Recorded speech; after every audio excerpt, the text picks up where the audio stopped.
YouTube kanalıma hoş geldiniz. Bugün pratik bir şekilde 10 dakikada hemen çabucak hazırlayabileceğiniz ev yapımı mantının tarifini vereceğim. Buyurun yapımını görelim. 1 adet yumurta, 1 çay kaşığı tuz ekleyerek güzelce karıştırdım.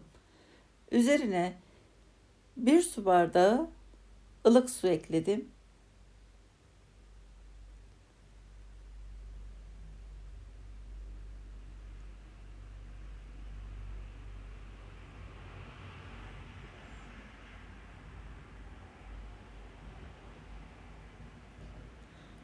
3 su bardağı un ekledim. Güzelce karıştırıp daha sonra yoğuralım.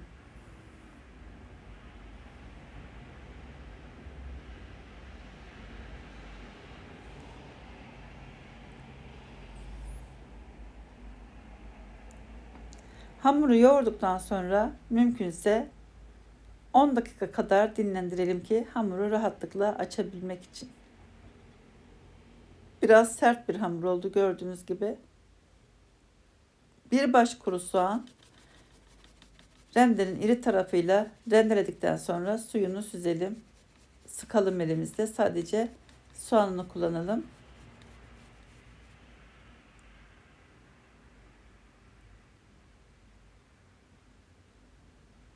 Burada 400 gram kadar yağsız dana kıyma vardı.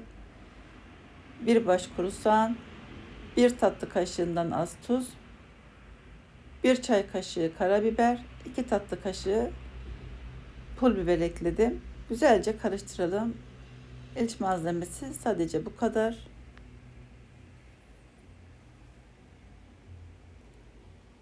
Evet, bu arada hamurumuz dinlendi.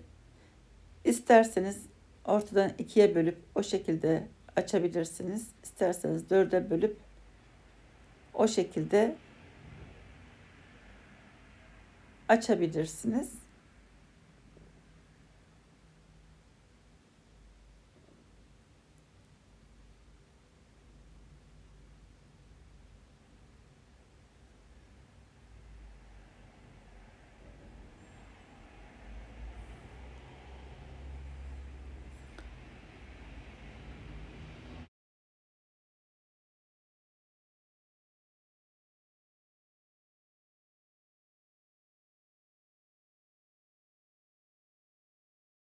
Tezgahı hafif unladım.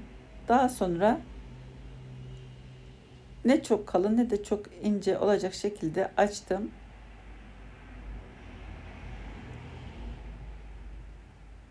Hemen şöyle pratik.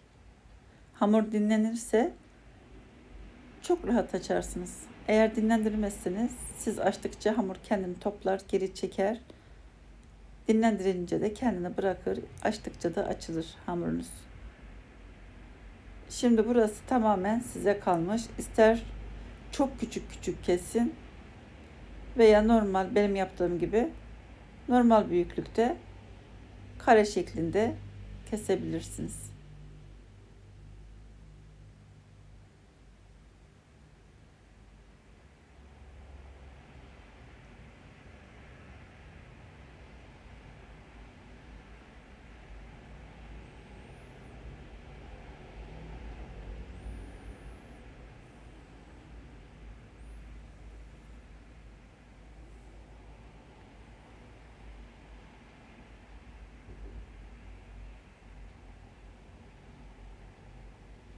Gösterdiğim şekilde iki tarafını yapıştırdıktan sonra ortada buluşturuyorum. Bu şekilde yapıyorum.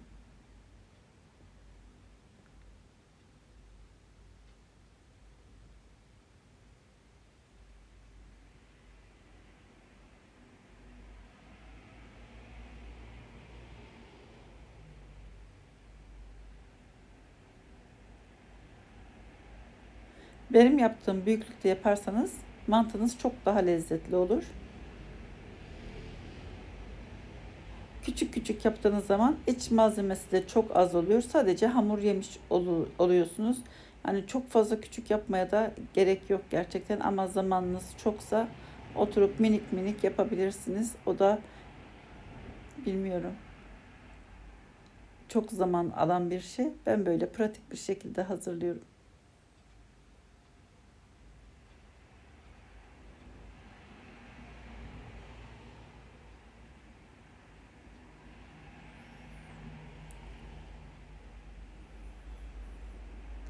Bu arada uygun bir tencerenin yarısına kadar da su doldurdum.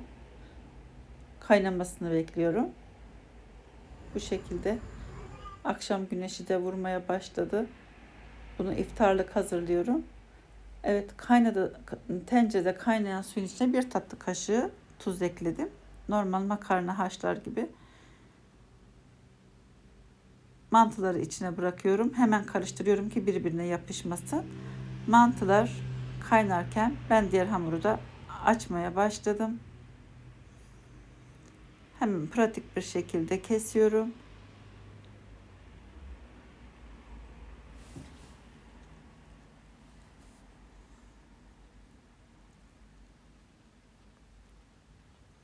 Bu arada mantılar da pişti. Suyun yüzüne çıktı. 20 dakika içinde hemen pişiyor zaten.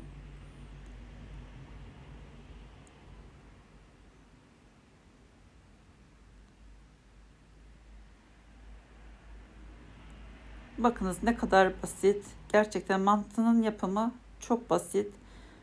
Herkesin sevdiği bir şey. Üşenmeden yapabilirsiniz.